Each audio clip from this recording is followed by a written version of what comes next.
La mirada se pierde en la línea que forma el agua con el cielo rojizo.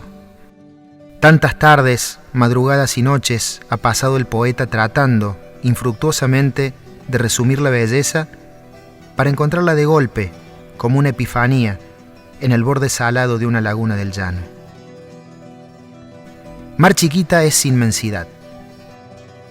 Sentarse en sus orillas a contemplar el horizonte es un ejercicio que da cuenta de la pequeñez del ser humano. Vestigios del poder que detenta la naturaleza para recordarnos que estamos de prestado y al mismo tiempo un muestrario de regalos que nos ha sido dado para regocijo del alma y de los sentidos.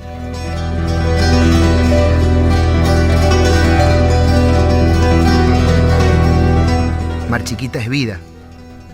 El humedal más grande de Sudamérica y quinto en el mundo es refugio de numerosas especies que encuentran en su calma ancestral el espacio para nacer, crecer, reproducirse y morir. Un ciclo vital del que las olas bajas, paridas por el viento, son testigos y promotoras.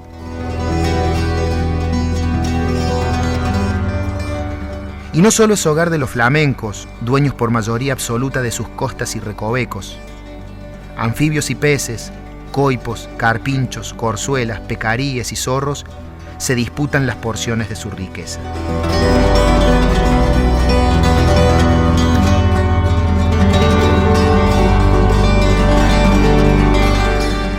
Mar Chiquita es paisaje y es leyenda. Esa que cuenta sobre la diosa Ancenusa, enamorada de un guerrero herido. Un amor que tuvo consecuencias, porque al ayudarlo a sanar, el agua se volvió salada.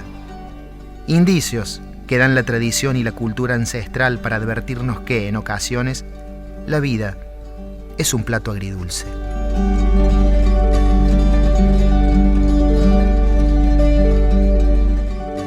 Y Mar Chiquita es, también, una laguna con hambre.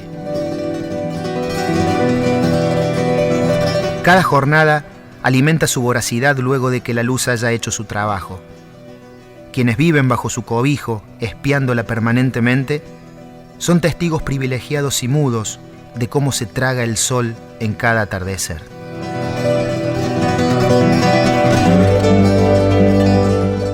Pero a veces, tanta energía no es suficiente para aplacar su latido, y de pulsación en pulsación crece de golpe, sin avisar, y de una dentellada reclama lo que cree que le pertenece. Miramar y su gente saben bien del apetito de la laguna. Más de una vez, sus casas, calles y sueños terminaron devorados por la masa líquida.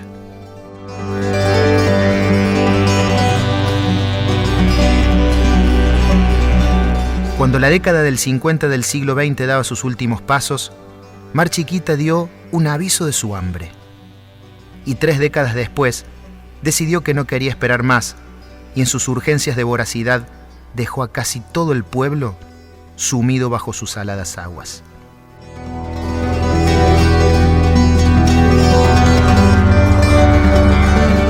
Nunca supimos que nuestra laguna era cíclica. Siempre pensamos en la primera inundación que, bueno, era la primera vez que nos pasaba y que no iba a volver a pasar eso. Duró 4 años, el habitante tuvo que aprender a convivir con esto. Fue un primer desborde en donde muchos de ellos tuvieron que mudarse, trasladarse de lugar, de localidad. Esto fue en el año 1959.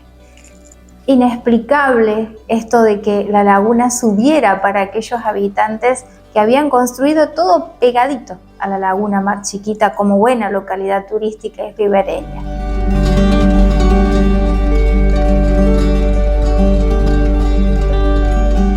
Después la laguna comenzó a bajar, por eso decimos que la laguna es cíclica, ¿sí? Y es realmente una laguna cíclica porque baja, sube, baja, vuelve a subir. Desde 1977 a 1985 fue la creciente más grave, más destructiva, más dolorosa, en donde el habitante aún hoy padece secuelas de guerra.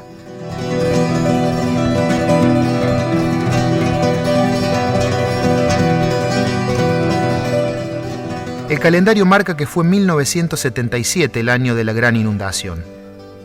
Los fríos números pretenden, sin éxito, comprimir los efectos.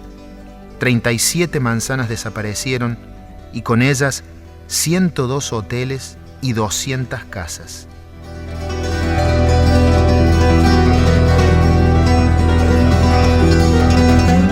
Ni los bloques de cemento, ni las barricadas, ni las bombas mecánicas, ni las bolsas de arena, ni los ruegos a Dios fueron suficientes.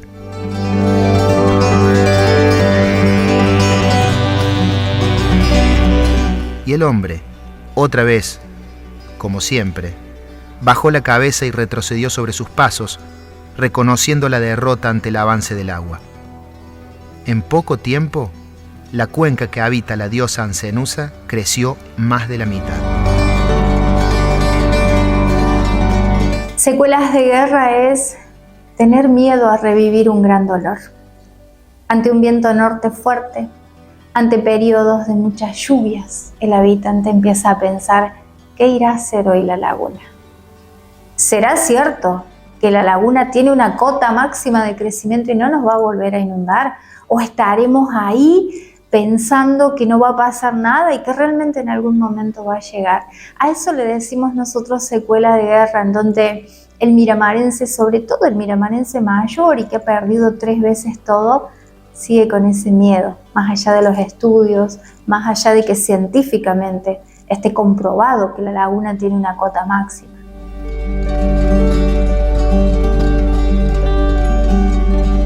La historia del hombre sobre la tierra es básicamente una historia de batallas y de treguas. En este rincón del mundo, hasta ahora, la tregua funciona. Después de la gran inundación, los habitantes de Miramar que se plantaron frente al embate de la laguna reubicaron el pueblo en partes un poco más altas del terreno. Por eso, cuando Mar Chiquita parecía saciada y sorprendió nuevamente con su hambre de cota en el año 2003, las casas, las calles y las almas respiraron aliviadas.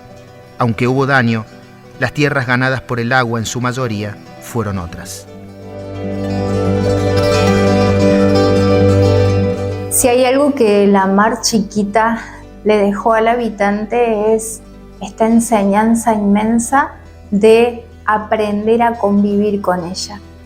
Es decir, mientras el habitante siempre peleó con la laguna Mar Chiquita, en periodos de sequía haciendo canales, en periodos de inundación haciendo bloques de cemento para tratar de detenerla, si hay algo que nos enseñó es el hecho de aprender a convivir con ella. Creo que desde el 2017 a esta parte se ha logrado una armonía entre la naturaleza y la sociedad. Una armonía muy buscada, en donde el miramarense, como esta sociedad arraigada y luchadora, sigue apostando a un futuro y una laguna que nos da un respiro permaneciendo allí inerte.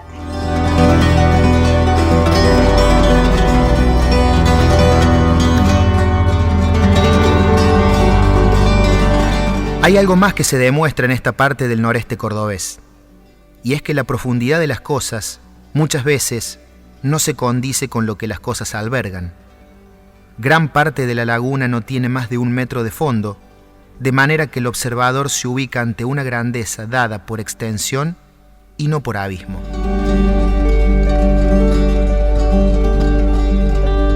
Esto es lo que permite que los flamencos y muchas otras especies de aves puedan vivir allí. Es probable, podemos pensar, que la naturaleza le haya dado a la laguna el don de servir de morada tan solo para vivenciar, a través de las miles de alas, la sensación de esa libertad que ella, por su grandeza, tiene negada.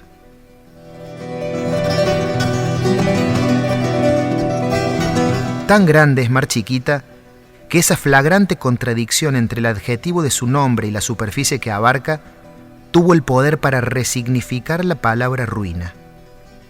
Antes de la tragedia, miles de personas llegaban para absorber el poder curativo de sus aguas, que solían ser mucho más saladas. Pero con las sucesivas inundaciones, el murmullo de las gentes, el trajinar de los pasos visitantes y las risas de las tertulias se trastocaron en suspiros de nostalgia por lo que fue y dejó de ser, en lagrimales acuosos de ojos que ven, en las paredes raídas, hogares ahogados.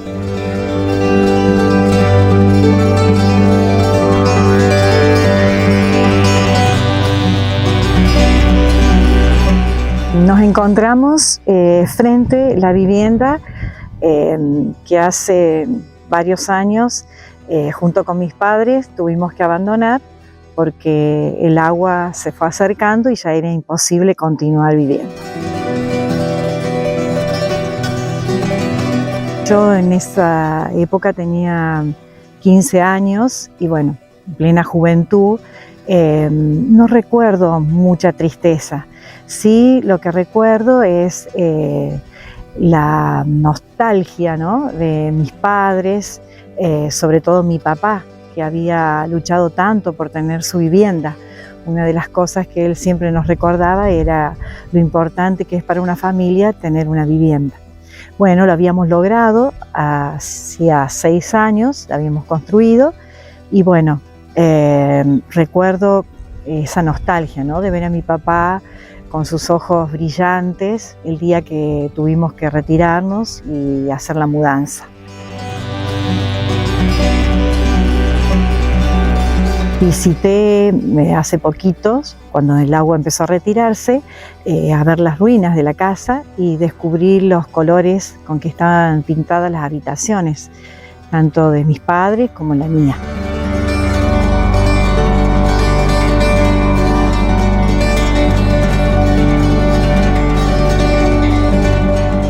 Ahí sí también esa nostalgia, ¿no?, el haber dejado, pero haber dejado todo ese tesoro que para mis padres y nosotros era importantísimo. Pero también mirando hacia alrededor, mucha alegría, ¿no? Alegría y sobre todo la esperanza de haber podido continuar.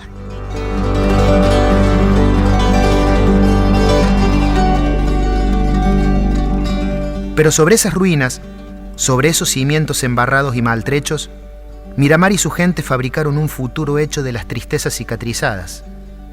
Tomaron la fuerza de esa remembranza y trajeron nuevos visitantes para mostrar el retazo de sus vidas que quedó bajo el agua.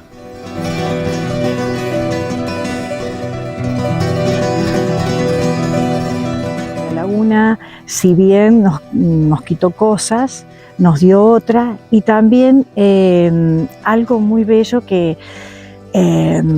todos los días disfrutamos, salimos y vemos los flamencos, cantidades de aves que conviven con nosotros, cardenales que caminan a distancias nuestras y bueno, yo creo que sí, si hago un balance nos ha dado muchas cosas buenas.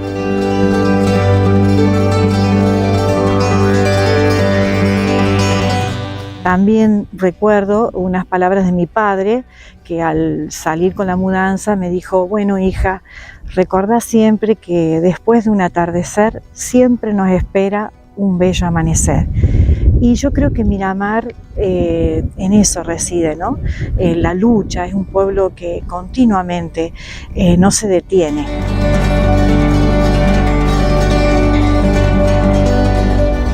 Sin vergüenza, con la dignidad que solo sabe dejar el dolor genuino, los anfitriones reciben a quienes se regocijan con los atardeceres incendiados, con el horizonte salino regado de flamencos, pero también con las historias del Hotel Viena y de sus fantasmas, con los relatos de la torre del Hotel Copacabana, con las anécdotas de las familias que ahora tienen 2 casas, la actual y la que se deja ver a mitades, por encima de las aguas que se mecen.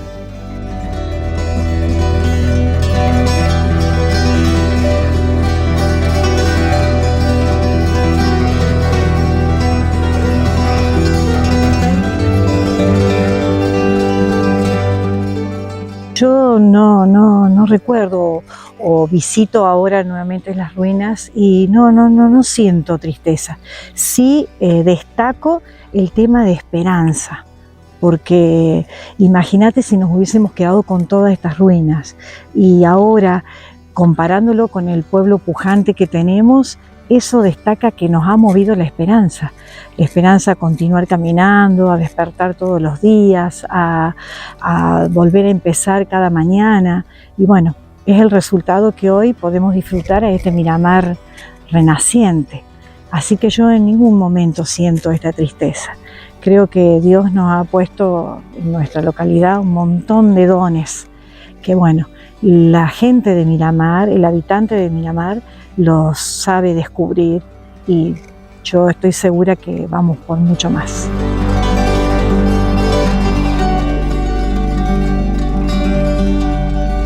Yo siempre digo que mi papá fue una persona con mucha alegría, con mucho empuje, siempre con ese optimismo. Yo creo que lo recordaría con una sonrisa y me diría, mira hija, qué lindo que está Miramar, gracias a esto pudimos renacer y volver a ser mejores y renacer cada día.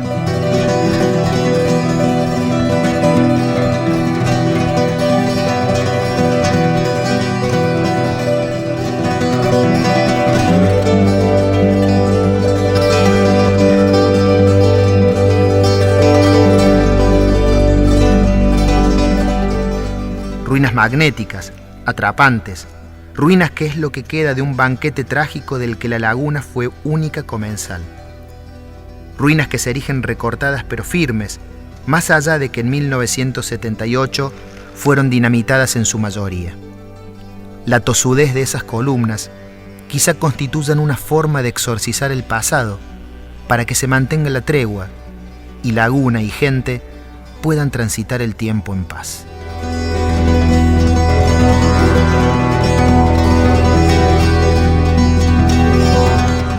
Ahora, las aguas de la laguna se retiraron un poco a raíz de un par de temporadas de sequía. En ese descenso de nivel, los despojos respiran aliviados y la gente camina sobre suspiros y recuerdos.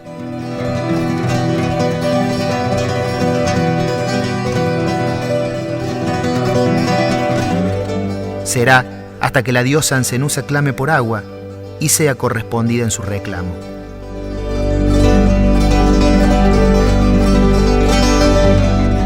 Pero la memoria del agua y Miramar parece ser que hicieron finalmente las paces. En su costanera nueva, en sus playas de arena, en sus nuevos lugares de descanso, flota un aire de modernidad que, sin embargo, se hace fuerte con los vestigios y con la historia.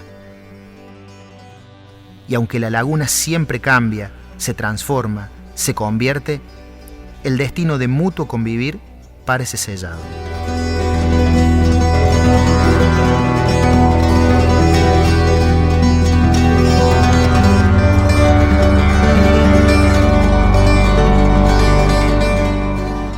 Mientras tanto, el sol, con la humildad de saberse todavía más grande, para conformarla y para conformarnos, calla la piadosa mentira de que es devorado, espera con paciencia hasta el día siguiente y se duerme tranquilo en su regazo.